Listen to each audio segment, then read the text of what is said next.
안녕하세요. 인포메이션 리터러시 두 번째 프로그램, 정보기술과 함께 떠나는 정보모험 프로그램을 진행하겠습니다. 이번 프로그램에서는 대학 생활을 위한 유용한 정보기술들에 관해서 소개하고자 합니다. 목차는 총 4가지로 구분되어 진행될 예정입니다. 정보기술 입문하기에서는 정보기술에 관한 기본적인 개념과 왜 정보기술을 배워야 하는지 그 필요성에 관해서 살펴보겠습니다. 두 번째 단원인 스마트하게 대학생활하기에서는 대학생이 대학생활, 팀 프로젝트, 보고서 작성 및 연구를 하면서 필요한 프로그램들을 살펴보고 실제 사례들을 통해서 해당 프로그램을 어떻게 활용할 수 있는지 구체적으로 살펴보려고 합니다.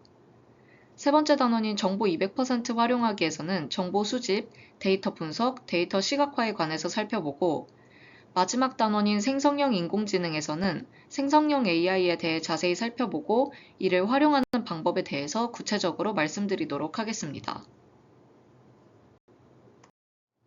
먼저 첫 번째, 정보기술 입문하기입니다. 정보기술은 영어로는 IT라고 할 수 있는데요. IT는 Information Technology의 약자로 정보의 처리 및 관리와 관련된 모든 기술을 의미합니다. 또한 전기통신, 방송, 컴퓨팅, 통신망 등 사회 기반을 형성하는 유형 및 무형의 기술을 의미합니다.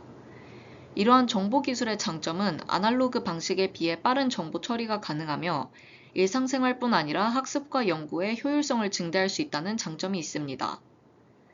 정보기술이 현대사회에 미치는 긍정적인 영향은 효율성을 증대하고 정보 공유를 용이하게 하며 새로운 일자리를 창출한다는 점입니다.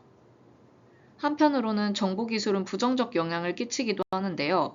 그 예시로는 개인정보를 침해하거나 저작권을 위반할 수 있다는 점, 혹은 디지털 격차를 유발한다는 점, 그리고 사이버 범죄의 가능성을 열어두고 있다는 점입니다. 그렇다면 이런 정보기술을 익혀야 하는 이유는 무엇일까요? 크게 두 가지로 나누어 볼 수 있는데요. 첫 번째로는 정보화 사회 구성원으로서의 필수 역량이기 때문입니다. 현대사회는 디지털 시대이자 정보화 시대로 매우 많은 정보가 유통되고 있습니다. 이러한 정보에 효율적으로 접근하고 필요한 정보를 획득하여 활용하기 위해서는 적절한 정보기술을 선택하여 사용할 수 있는 능력이 필요합니다. 또한 정보 격차는 다양한 사회적 문제를 발생시킬 수 있기 때문에 정보기술을 익힐 필요가 있습니다. 두 번째로는 대학 학업 및 연구 역량 향상을 위해서입니다. 최신 학술 데이터를 수집하고 연구 동향을 파악하며 데이터 분석 툴을 활용함으로써 학업 및 연구 역량을 향상시킬 수 있습니다. 예를 들자면 일정 관리 및 메모 프로그램, 정보 수집 기술, 데이터 분석 및 시각화 프로그램, 혹은 생성형 AI 등을 활용해서 학업이나 연구를 효율적으로 진행할 수 있습니다. 그렇다면 실제로 대학생들에게 어떤 상황에서 정보기술이 필요한지 살펴보도록 하겠습니다. 첫 번째로는 대학 생활입니다.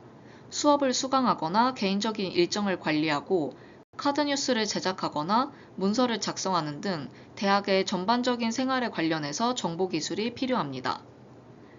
두 번째로는 팀 프로젝트입니다.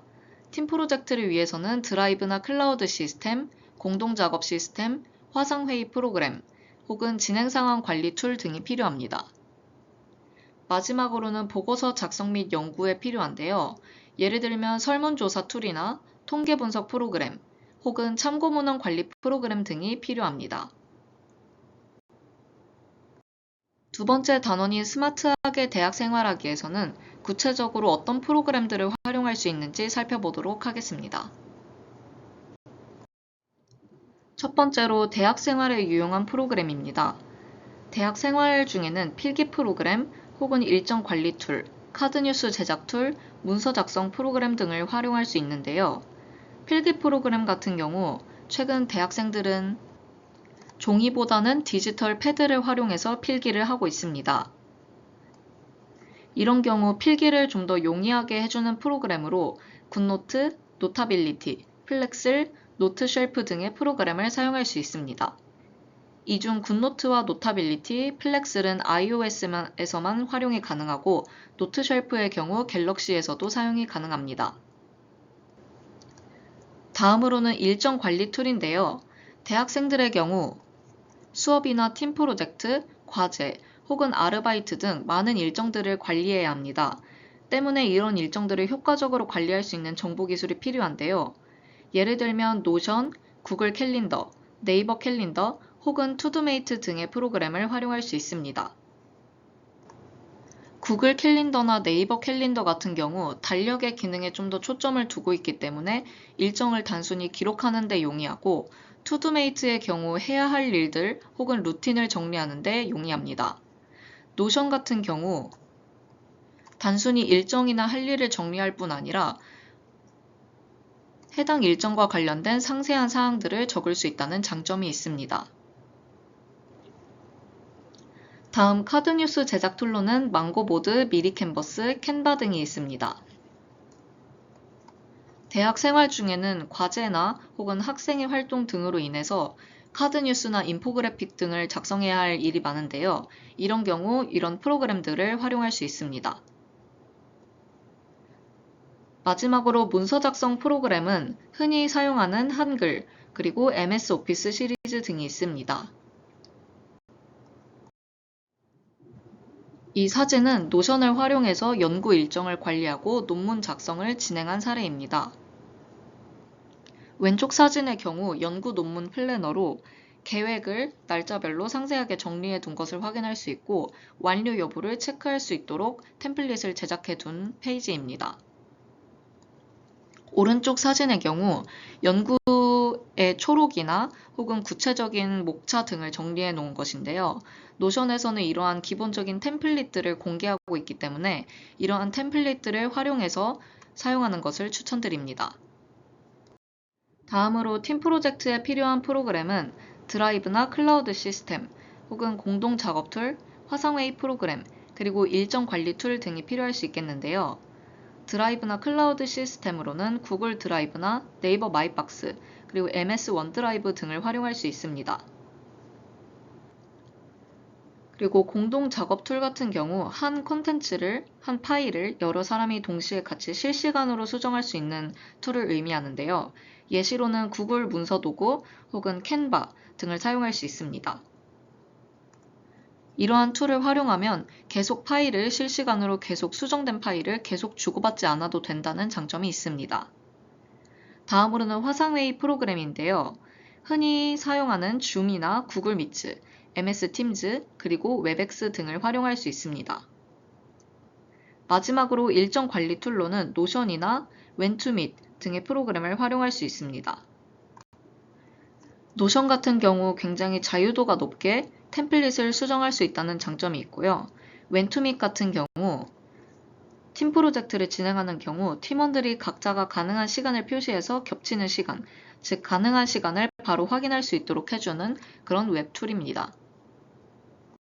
해당 예시는 구글 드라이브를 활용해서 팀 프로젝트 자료를 공유한 사례인데요. 왼쪽에 보시면 다양한 형식의 폴더와 파일들을 공유하고 있는 것을 확인할 수 있습니다. 또한 오른쪽 사진에서 보실 수 있는 것처럼 드라이브에 공유된 각 파일들을 실시간으로 수정할 수 있습니다. 또한 수정 기록이 남기 때문에 수정 전의 파일로 이동할 수도 있습니다. 다음으로는 보고서 작성과 연구에 유용한 프로그램입니다. 대학생이라면 보고서 작성 혹은 연구 논문 작성 등을 하게 되는데요. 이러한 경우 설문조사 툴, 통계분석 툴, 참고문헌 관리 프로그램 등을 활용할 수 있습니다. 설문조사를 하면서 사람들의 데이터를 모으는 것이 보고서나 연구에 굉장히 중요한 과정인데요. 이때 구글 폼이나 네이버 폼, 퀄트릭스, 서베이몽키 등의 프로그램을 활용할 수 있습니다. 이러한 프로그램들은 각각 다른 인터페이스를 가지고 있기 때문에 자신이 어떤 설문조사 문항을 만들고자 하는지에 따라서 적절한 프로그램을 선택해서 활용한다면 이용자에게 더 친화적인 설문지를 제작할 수 있습니다. 또한 설문 결과를 표시해서 보여주는 방식도 모두 다르기 때문에 한번 살펴본 후에 본인에게 맞는 필요한 설문조사 툴을 선택해서 사용하는 것이 좋을 것 같습니다. 다음으로는 통계 분석 툴인데요.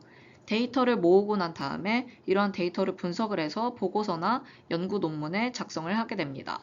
이러한 경우 간단하게 엑셀을 활용할 수도 있지만 그 외에 추가적으로 SPSS, 파이썬, R, 에이모스 등의 다양한 프로그램을 활용할 수 있습니다.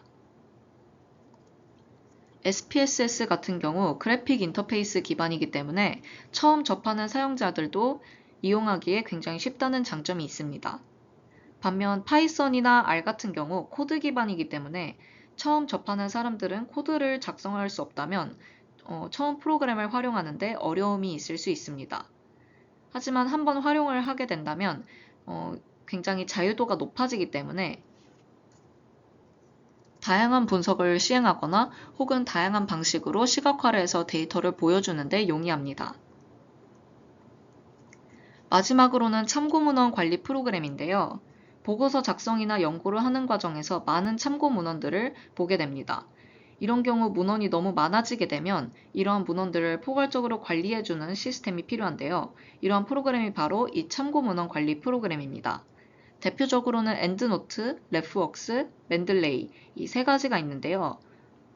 보통 대학 도서관에서는 이러한 프로그램들의 교육을 진행하고 있으니 혹시 필요한 교육이 있다면 찾아서 이수해 보시는 것을 추천드립니다.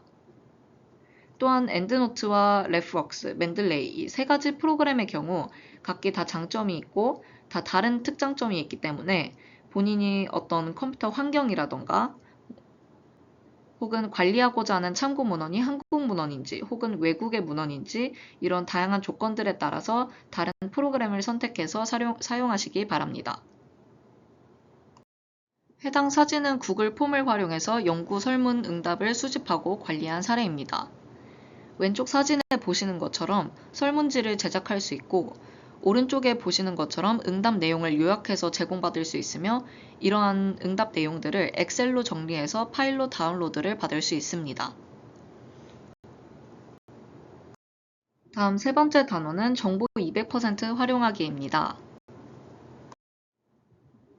해당 단원에서는 첫 번째로 정보 수집, 심화 기술을 활용해서 정보를 수집하는 방법, 그리고 두 번째로는 데이터 분석, 데이터를 읽고 활용하는 방법, 그리고 세 번째로는 데이터 시각화, 데이터를 어떻게 효과적으로 나타낼 수 있는지에 대해서 설명드리도록 하겠습니다.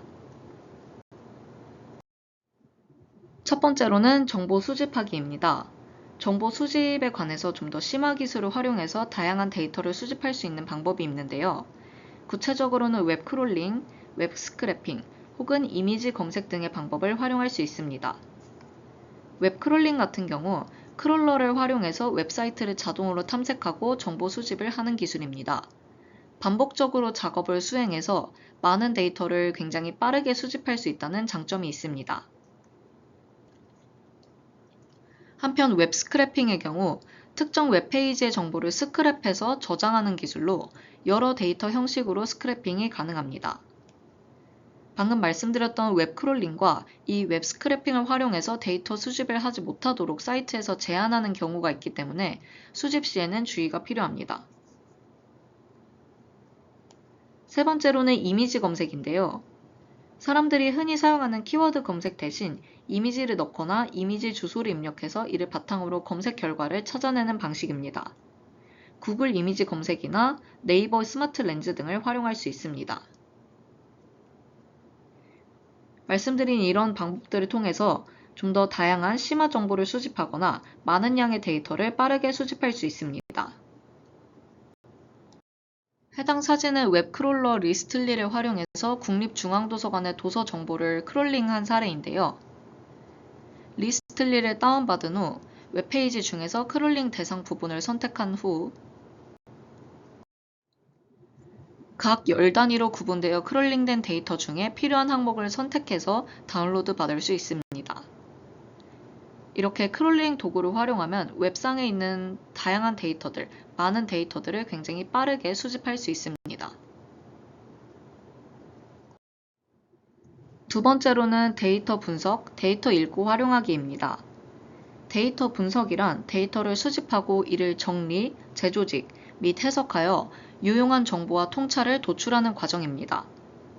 이러한 데이터 분석은 추세를 발견하거나 혹은 의사결정을 하는 데 활용할 수 있습니다. 이러한 데이터 분석은 최근에 굉장히 중요하다고 언급되고 있는데요. 이는 다양한 데이터를 수집할 뿐 아니라 이를 분석함으로써 새로운 의미를 도출할 수 있기 때문입니다. 특히 데이터의 양이 매우 증가한 현대사회에서 이러한 데이터 분석은 매우 중요하게 요구되는 기술이라고 할 수 있겠습니다.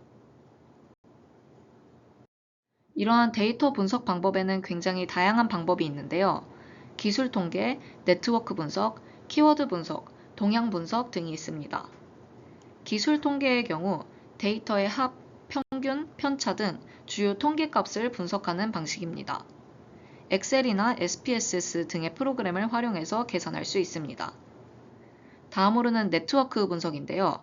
네트워크 분석의 경우 노드 간의 관계를 분석하는 방법으로 중심성이나 하위 집단 등을 분석하는 방식입니다. 좀 더 쉽게 네트워크 분석을 실제로 사용한 예시를 들어드리자면 기업들 간의 협업 네트워크가 해당 기업들의 성과에 어떤 영향을 미치는지 이러한 것들을 분석한 사례들이 있습니다. 다음으로는 키워드 분석인데요. 텍스트로 구성된 데이터를 기반으로 주요 단어의 출현 빈도를 살펴보거나 키워드 간의 연관성, 주요 주제 등을 파악하기 위한 분석 방식입니다. 비카인즈에서 키워드 분석에 관한 툴을 제공하고 있으며 워드클라우드 생성 툴 등을 사용할 수도 있습니다. 마지막으로는 동향 분석입니다. 시간적 변화에 따른 데이터의 추세를 파악할 수 있는데요. 학술 연구 동향 분석이나 비즈니스 동향 분석 등이 해당됩니다. 이러한 동향을 분석하기 위해서는 구글 트렌즈, 리스의 샘, 그리고 인사이츠 B&A 등을 활용할 수 있습니다. 세 번째로는 데이터 시각화, 데이터 효과적으로 나타내기입니다. 데이터 시각화란 수치, 데이터 등을 시각적으로 이해하기 쉽도록 변환하는 것입니다. 차트, 그래프, 지도 혹은 네트워크 등의 형식으로 표현할 수 있습니다. 이렇게 데이터를 시각화하는 것의 장점은 데이터를 보다 직관적으로 이해할 수 있도록 할 수 있으며 전문적인 지식이 없어도 쉽게 데이터를 파악할 수 있다는 것입니다. 다만 이러한 데이터 시각화를 진행할 때 주의할 점은 직관적으로 이해하기에 쉬운 만큼 데이터 해석하는 데 오류가 있을 수 있으므로 이런 해석의 오류에 주의해서 진행해야 한다는 점입니다. 다음은 데이터 시각화 프로그램의 종류 및 특징입니다. 첫 번째로는 태블로를 활용할 수 있는데요.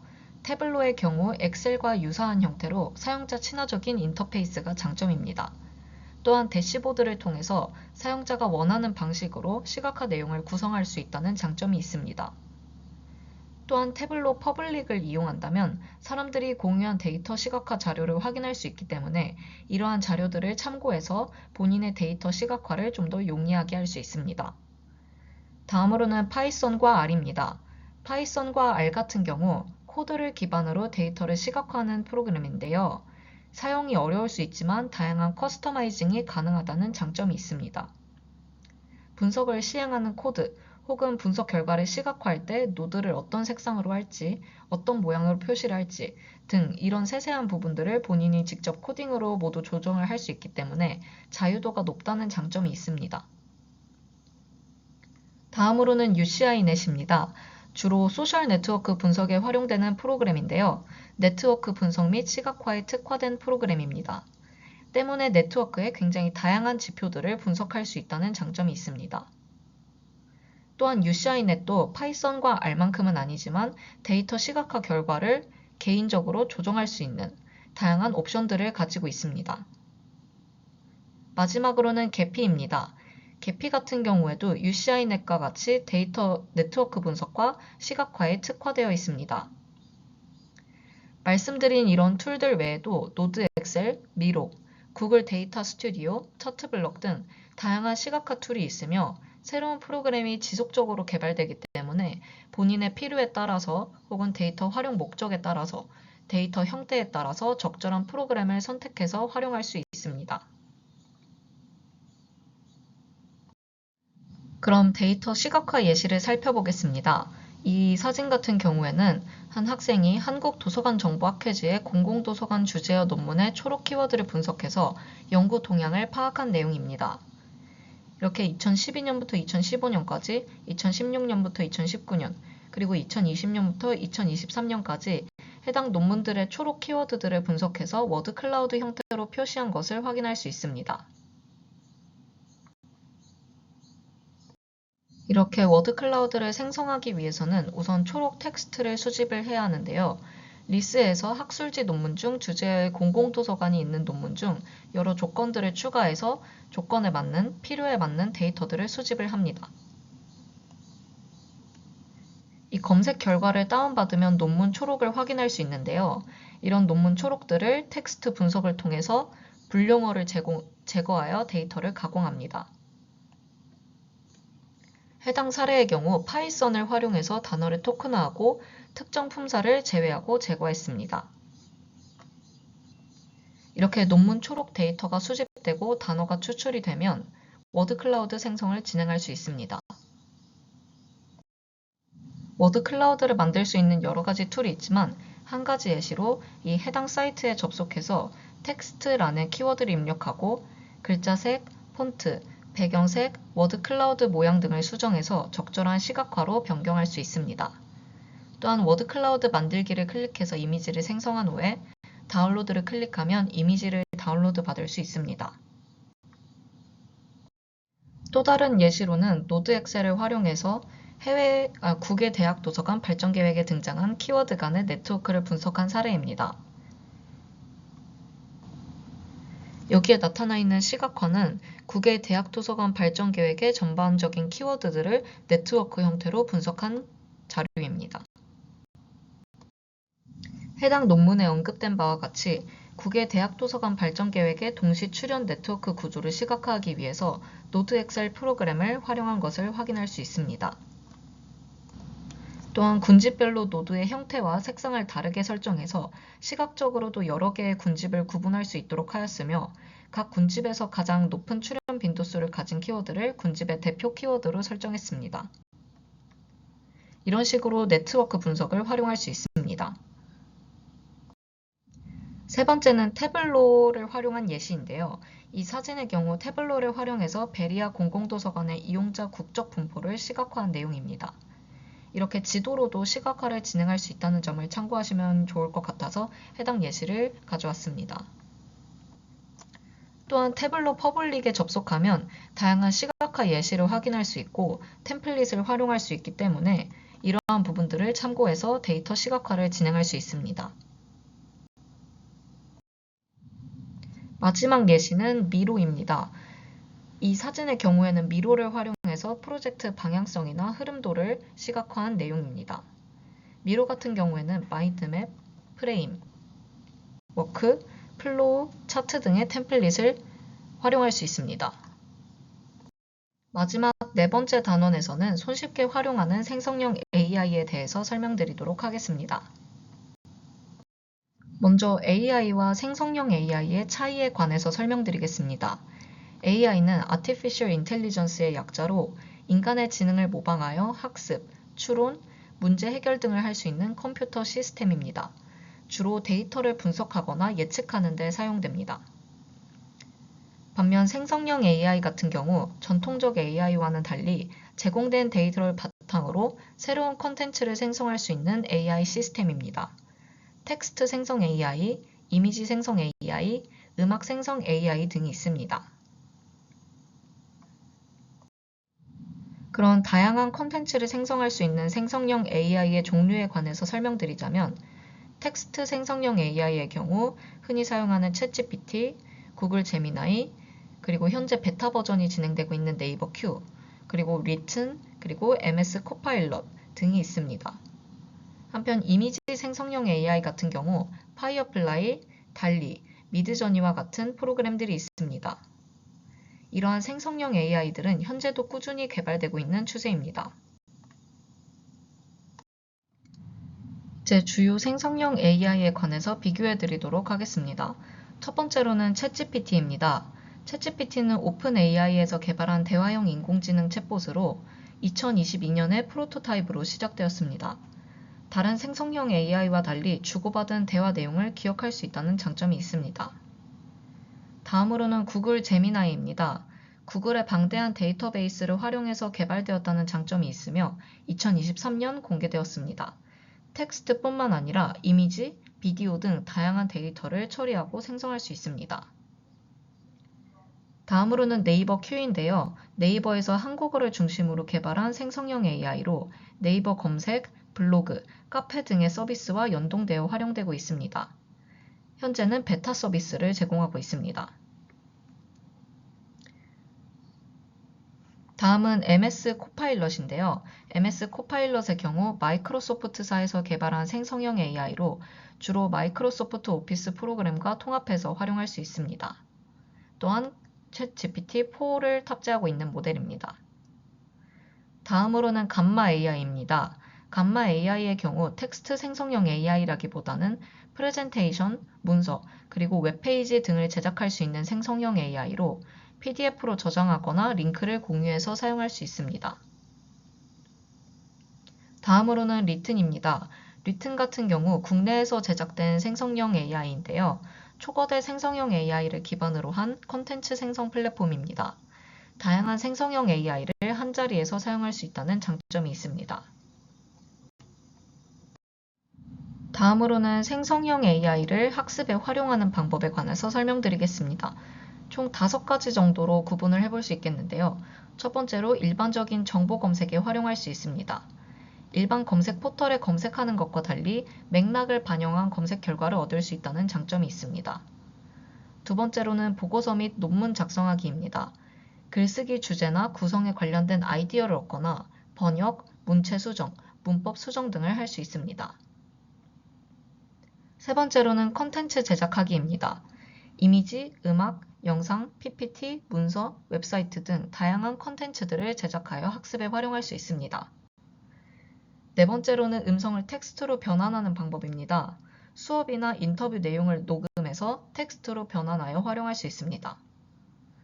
다섯 번째는 요약하기 기능인데요. 글이나 영상을 요약하여 주요 내용을 파악할 수 있습니다. 이에 관해서 각 예시를 살펴보자면 우선 첫 번째 예시로 리튼으로 학습에 필요한 정보 탐색하기입니다. 질문으로 구텐베르크의 금속 활자 발명에 관해 연도순으로 설명을 해줘 라고 입력을 하게 되면 리튼에서 연도별로 구텐베르크의 금속 활자 발명에 관해서 설명해 주는 것을 확인할 수 있습니다. 단순히 포털에 키워드로 구텐베르크의 금속 활자 발명에 관해서 검색을 하게 되면 이렇게 연도별로 정리된 내용을 찾기는 쉽지 않은데요. 생성형 AI의 경우 이렇게 본인이 원하는 방식으로 내용을 정리해서 검색 결과를 얻을 수 있다는 장점이 있습니다.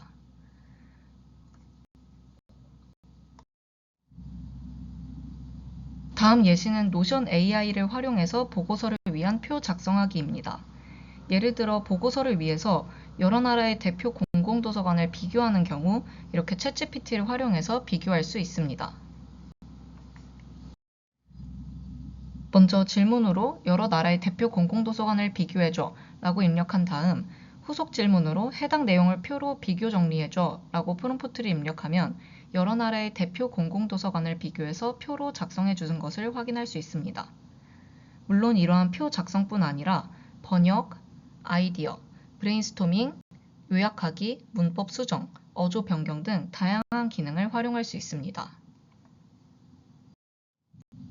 세 번째 예시로는 감마 AI를 활용해서 생성형 AI의 활용에 관한 PPT 제작하기입니다. 감마 AI를 활용해서 이렇게 화면에 나오는 것 같은 PPT를 제작할 수 있는데요. 그러면 이렇게 PPT를 제작하는 과정에 대해서 설명드리도록 하겠습니다. 먼저 감마 AI 홈페이지에 접속해서 보시면 이렇게 왼쪽에 보이시는 것처럼 3가지 항목이 뜨는데요. 가장 왼쪽에 있는 건 텍스트를 입력해서 해당 텍스트를 PPT로 제작하는 방식이고 가운데는 프롬프트를 입력해서 해당 주제에 맞게 PPT를 새로 생성하는 방식입니다. 가장 오른쪽에 있는 것은 이미 제작된 문서, PPT, 웹페이지를 수정 보완하는 방식입니다. 이 중에서 저희는 가운데 Generate를 클릭해서 프롬프트 주제를 입력해서 PPT를 생성하는 방식으로 진행해 보겠습니다. 이를 선택한 후에 프레젠테이션을 만들지, 웹사이트를 선택할지, 혹은 문서를 제작할지 컨텐츠 유형을 선택한 이후 슬라이드 수, 그리고 언어, 그리고 프롬프트의 주제를 입력하면 아웃라인이 생성이 됩니다. 아웃라인 생성된 형태는 다음과 같습니다. 이렇게 왼쪽에 보이는 사진처럼 아웃라인이 생성이 되는데요. 첫 번째부터 8번째 슬라이드까지 어떤 내용이 들어갈지 아웃라인이 생성이 됩니다. 이렇게 생성된 아웃라인으로 바로 슬라이드를 제작할 수도 있지만 본인의 의도에 맞게 이 아웃라인을 개별적으로 수정할 수도 있습니다. 또한 아웃라인뿐 아니라 오른쪽 사진에서 보시면 추가적으로 다른 사항들도 설정을 할 수가 있는데요. 예를 들면 첫 번째로 PPT에 들어갈 텍스트의 양, 적게 할 것인지 혹은 중간 정도인지 혹은 텍스트를 많이 넣을 것인지 조정할 수 있습니다. 그리고 이미지 소스를 웹에서 검색한 이미지로 넣을 것인지 혹은 AI로 제작한 이미지로 넣을 것인지 선택할 수 있고요. 다음으로 이미지 스타일 같은 경우에는 색깔이나 스타일, 그리고 모드 같은 경우를 지정해주면 해당 조건에 맞춰서 이미지 생성을 해서 삽입을 해줍니다. 이렇게 설정을 마친 후 Continue를 누르면 PPT가 생성이 되고 요소들을 자유롭게 편집할 수 있습니다. 또한 빨간색으로 표시한 부분에서 확인할 수 있듯이 추가적으로 AI를 활용해서 오타, 수정, 번역, 분량 조정 등을 할 수 있습니다. 이렇게 생성된 내용에 오류가 없는지 물론 본인이 직접 점검하고 수정 보완을 거칠 필요가 있습니다. 네 번째 사례는 네이버 클로바 노트를 활용해서 인터뷰 내용을 전사한 사례인데요. 인터뷰의 경우 직접 들으면서 손으로 타자를 치고 전사하기에는 약간 어려움이 있습니다. 따라서 이런 클로바 노트 AI를 활용해서 직접 전사를 진행할 수 있습니다. 네이버 클로바 노트를 통해서 직접 녹음을 하거나 녹음 파일을 업로드할 수 있는데요. 전사를 하게 되면 AI가 대화 내용을 자동으로 추출해서 표시해주며 이렇게 주요 키워드들을 표출을 해줍니다. 또한 대화 참여자를 지정하면 AI가 자동으로 음성을 구분해서 분류를 해줍니다. 예를 들면 왼쪽 사진의 아래쪽에서 보이는 것처럼 인터뷰이사라고 대화 참여자를 지정할 수 있습니다.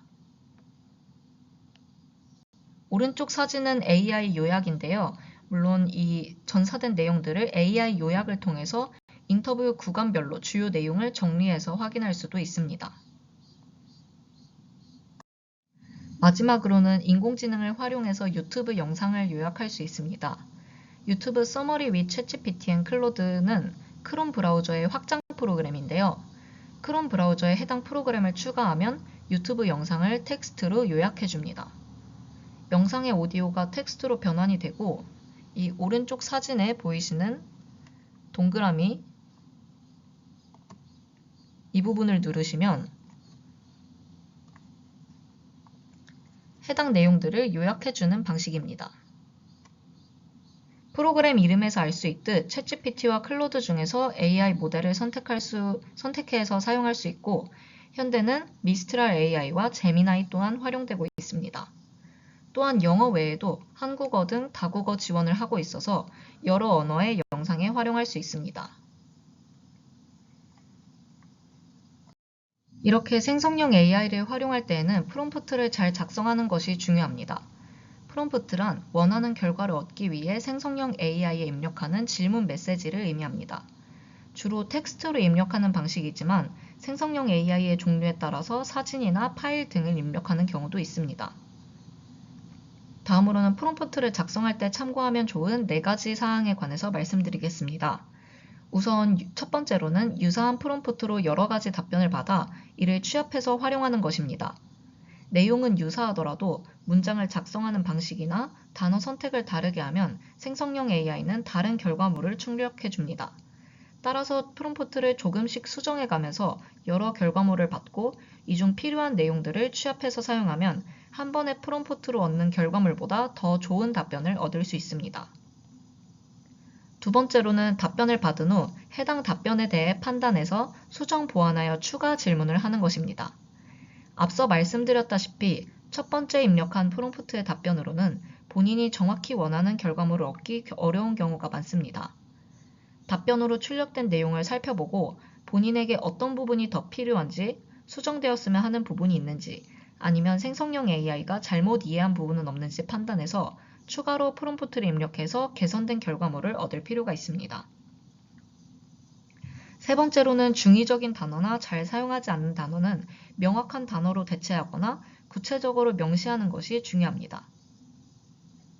마지막 네 번째로는 짧고 명확하게 질문하되 요구사항이 많다면 짧게 여러 문장으로 나누어 제시하는 것입니다.